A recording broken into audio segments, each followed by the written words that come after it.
नमस्कार दोस्तों, मैं डॉक्टर एस भदौरिया। हमारे YouTube channel Bhadauriya education doctor S Bhadauriya पर आप सभी का हार्दिक स्वागत है। दोस्तों, उत्तर प्रदेश उच्चतर शिक्षा आयोग की होने वाली असिस्टेंट प्रोफेसर परीक्षा की शिक्षा और बीएड विषय पर हम जो स्टडी मटेरियल उपलब्ध करा रहे हैं वो आपके लिए बेहद इम्पॉर्टेंट है, बेहद महत्वपूर्ण है और बहुत ही रोचक प्रश्न हैं, बहुत ही परीक्षोपयोगी प्रश्न हैं। तो दोस्तों, आज हम इस कड़ी का जो भाग 27वां है उसको लेकर आपके समक्ष उपस्थित हुए हैं और इसमें कुल 19 प्रश्न हैं। उस 19 प्रश्नों पर हम आपके समक्ष चर्चा करेंगे और बहुत ही अच्छा कॉन्सेप्ट आपके समक्ष क्लियर करेंगे। दोस्तों, आप हमारे चैनल से जुड़े रहेंगे तो हम आगे के समय में बहुत ही अच्छे कॉन्सेप्ट, बहुत ही कठिन कॉन्सेप्ट आपके समक्ष क्लियर करेंगे, आपके डाउट क्लियर करेंगे।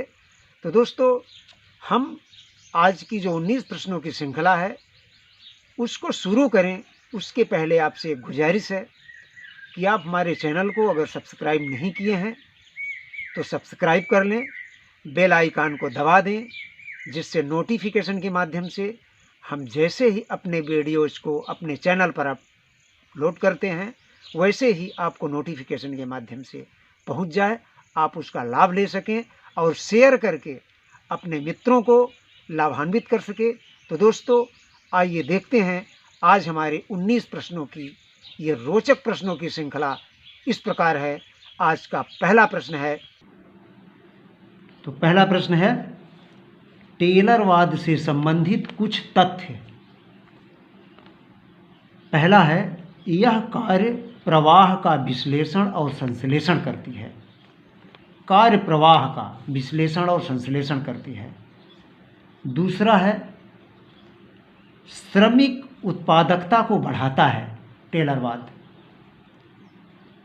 तीसरा है, 1880 से प्रारंभ हुआ है, 1910 तक इसका प्रभाव रहा है। चौथा है, परिपाटी तथा रूल ऑफ थंब का विरोध करता है। पांचवा है, कार्य दक्षता को सुधारता है।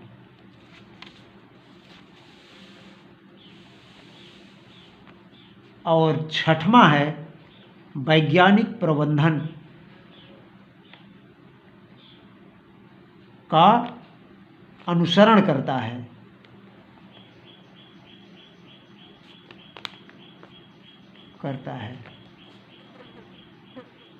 अब है प्रश्न नंबर 2, स्टेनाइन स्कोर से संबंधित तथ्य। स्टेनाइन स्कोर हमने जेड स्कोर पर भी चर्चा किया है, टी स्कोर पर भी चर्चा किया है। तो दोस्तों, आज हम स्टेनाइन स्कोर पर हम चर्चा कर रहे हैं। तो कुछ पहला तथ्य है, स्टेनाइन स्कोर 0 से 9 के मध्य होते हैं। दूसरा, स्टेनाइन का अर्थ है स्टैंडर्ड 9। तीसरा, स्टेनाइन स्कोर का मध्यमान 5 तथा मानक विचलन 2 होता है।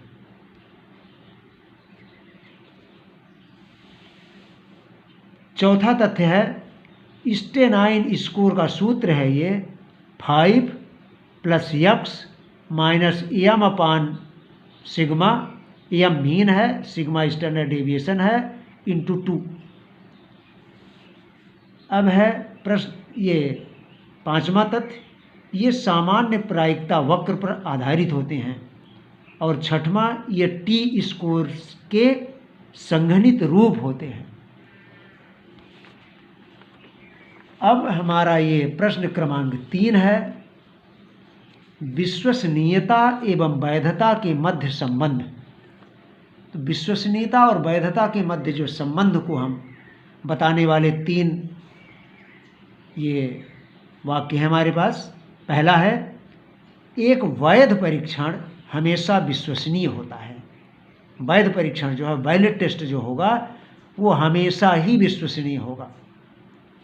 दूसरा है, एक विश्वसनीय परीक्षण हमेशा वैध नहीं हो सकता। एक विश्वसनीय परीक्षण हमेशा वैध नहीं हो सकता है। तीसरा है, परीक्षण की लंबाई बढ़ाने पर परीक्षण की विश्वसनीयता एवं वैधता दोनों ही बढ़ जाती है। अब है प्रश्न क्रमांक 4। प्रश्न क्रमांक 4 है, अभिक्रमित अनुदेशन का संबंध किस संप्रदाय से है, अर्थात किस वाद से है? तो वो है व्यवहारवाद से। अभिक्रमित अनुदेशन, चूंकि अभिक्रमित अनुदेशन के जनक कौन है? स्किनर हैं, और स्किनर कौन है? व्यवहारवादी हैं। प्रश्न क्रमांक 5, एक शिक्षक कक्षा में प्रश्न पूछ रहा है, यह क्रिया फ्लेंडर की अंतःक्रिया वर्ग पद्धति में किस वर्ग में नोट की जाएगी? तो वो है वर्ग 4 में। अगर शिक्षक प्रश्न पूछ रहा है तो जो भी पीछे बैठा पर्यवेक्षक नोट करेगा वो वर्ग 4 में नोट करेगा। प्रश्न है 6, एक शिक्षक कक्षा में छात्र की प्रशंसा करता है। शिक्षक का यह कृत्य फ्लेंडर की अंतःक्रिया वर्ग पद्धति में किस वर्ग में नोट किया जाएगा? तो वो प्रशंसा जो होता है वो वर्ग 2 में नोट किया जाएगा। और ये दोनों ही शिक्षक का अप्रत्यक्ष व्यवहार है। अप्रत्यक्ष व्यवहार, शिक्षक का ये अप्रत्यक्ष व्यवहार है। और अप्रत्यक्ष व्यवहार फ्लेंडर की अंतःक्रिया में जो अप्रत्यक्ष व्यवहार है वो 1 से लेकर के 4 तक है, और प्रत्यक्ष व्यवहार कहाँ से है? 5 से 7 तक है प्रत्यक्ष व्यवहार। 8 और 9 में सोप क्रम है, इसको हमने बताया था आपको, और 10 में मौन या भ्रांति है। अब है प्रश्न क्रमांक 7। प्रश्न क्रमांक 7 है, शिक्षक द्वारा कक्षा में छात्र की आलोचना करना। आलोचना क्या है? आलोचना के अंतर्गत सही गलत दोनों ही बताया जाता है। किसी विषय बिंदु पर, किसी विषय वस्तु पर अगर आलोचना का तात्पर्य है कि जो सही है उसको सही और जो गलत है उस पर गलत टिप्पणी करना। शिक्षक द्वारा कक्षा में छात्र की आलोचना करना फ्लेंडर अंतःक्रिया के किस वर्ग में है? आलोचना, तो आलोचना वर्ग 7 में है।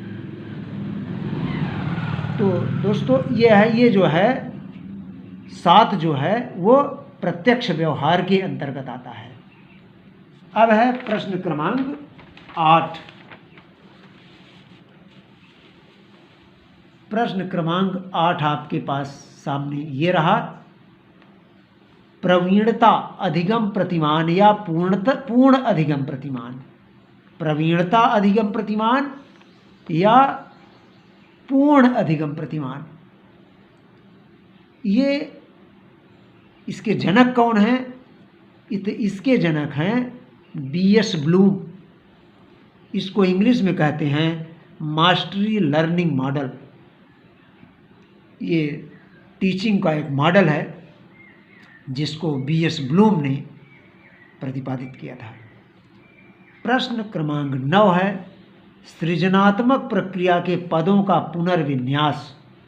तो सृजनात्मक प्रक्रिया के पदों का जो पुनर्विन्यास है वो इस प्रकार है। सबसे पहले तैयारी, फिर प्रसुप्तावस्था, फिर प्रदीप्तावस्था और फिर सत्यापन।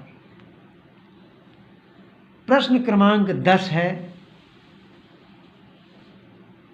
शैक्षिक पर्यवेक्षण अनुदेशन में सुधार लाने के लिए एक नियोजित कार्यक्रम होता है। शैक्षिक पर्यवेक्षण क्या है? तो उसको एडम्स एवं डिक्की ने कहा है कि शैक्षिक पर्यवेक्षण अनुदेशन में सुधार लाने के लिए एक नियोजित कार्यक्रम होता है। किसने कहा है? तो एडम्स एवं डिक्की। अब है प्रश्न क्रमांक 11। प्रश्न क्रमांक 11 है, पाठ्यचर्या विकास का कौन सा प्रतिमान दर्शन व मनोविज्ञान को मूल तत्व मानता है। पाठ्यचर्या विकास का कौन सा प्रतिमान? तो पाठ्यचर्या विकास का टेलर प्रतिमान जो है, टेलर मॉडल जो है, वो दर्शन एवं मनोविज्ञान को मूल तत्व मानता है। प्रश्न क्रमांक 12 है, तार्किक प्रत्यक्षवाद के कुछ प्रमुख तथ्य। तार्किक प्रत्यक्षवाद क्या है? कुछ प्रमुख तथ्य हैं जिससे हम उसको जानते हैं। यह नव प्रत्ययवाद जांच करने को शामिल करता है। दूसरा है तथ्य, तार्किक प्रत्यक्षवाद एक ज्ञान का सिद्धांत है और जिसे जांचा नहीं जा सकता वह अवैज्ञानिक है। ये तार्किक प्रत्यक्षवाद कहता है कि जिसे जांचा नहीं जा सकता वो वैज्ञानिक नहीं है, वो अवैज्ञानिक है। अब प्रश्न क्रमांक 13 पर हम चलते हैं। प्रश्न क्रमांक 13 है, लेसेज फेयर। लेसेज फेयर का अर्थ है, लेसेज फेयर का अर्थ है करने दो, जैसा चाहें वैसा करने दो। ये लेसेज फेयर जो है फ्रेंच भाषा का शब्द है। अब है प्रश्न क्रमांक 14, ऐसी आर्थिक नीति जिसमें निजी संस्थाओं के बीच लेन देन पर कोई सरकारी अंकुश न हो, कर मुक्त व्यवस्था हो, उसे कहते हैं, कौन सी व्यवस्था है वो? लेसेज फेयर के अंतर्गत ही आता है। प्रश्न क्रमांक 15 है, समाज यदि लेसेज फेयर का अनुसरण करता है तो वह लोकतांत्रिक नहीं हो सकता है। अगर कोई समाज जो लेसेज फेयर का अनुसरण करता है वह लोकतांत्रिक नहीं हो सकता है।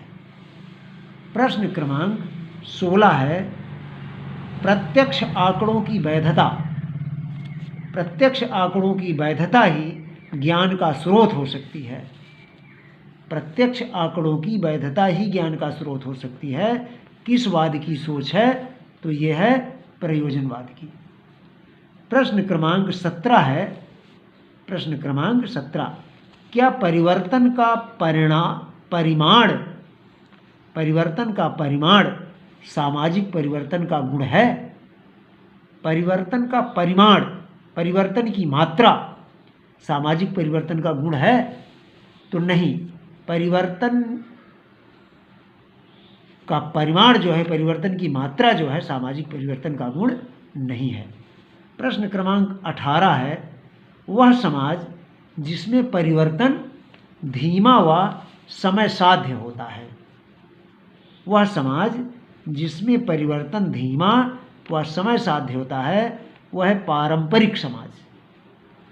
और प्रश्न क्रमांक 19 है, सामाजिक परिवर्तन का सबसे बड़ा अवरोधक क्या है?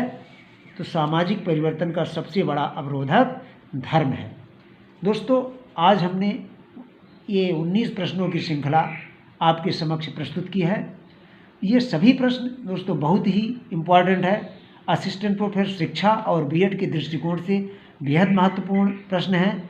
ये प्रश्न पूर्व परीक्षाओं में पूछे गए हैं या कि उन्हीं प्रश्नों से संबंधित, उन्हीं प्रश्नों से लगे हुए पूरक प्रश्न हैं जो आगामी परीक्षा के लिए बहुत ही महत्वपूर्ण साबित हो सकते हैं। तो दोस्तों, हमारे चैनल से आप जुड़े रहें, हमारे वीडियोज़ को पूरा देखा करें और हमारे वीडियोज़ को अगर आप अभी तक सब्सक्राइब नहीं किए हैं तो सब्सक्राइब कर लें, जिससे आगे हम अभी और बहुत सारी चर्चाएं करेंगे। आगे हम बहुत सारे कॉन्सेप्ट को क्लियर करेंगे, बहुत सारे डाउट्स को क्लियर करेंगे, तो आप उससे वंचित न हो। तो इसी के साथ दोस्तों, धन्यवाद।